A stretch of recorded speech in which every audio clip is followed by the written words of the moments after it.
First, I think as the CMOs, we don't take enough risks. I think we're a very lazy bunch that wants to protect their jobs. And we don't want to have the tough conversations with our bosses. That's one thing that is very important in this story.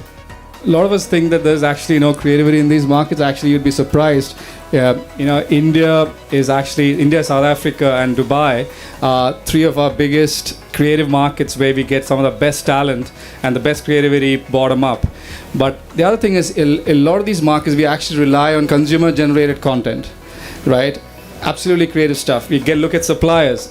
Some of the best fragrances, some of the best ideas actually come from our suppliers from around the world. In these markets, you have to look at a number of different players in the ecosystem to actually bring up the creative juices. I think PR needs to get a little bit more scientific to show us what it does in order to help us in the bottom line.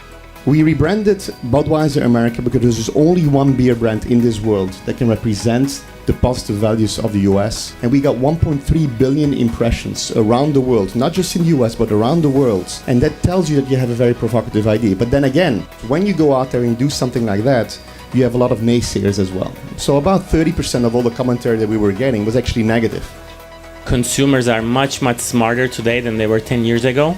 And they look for a higher purpose to engage with your brand. They don't buy into, I have the lemon flavor, the orange flavor, and by the way, now the menthol flavor. They're looking for a higher order purpose that they can emotionally connect with. So those brands, no matter which category, that do not have a purpose that captures millions of people, or at least has the potential, if you were to communicate, they'll die away.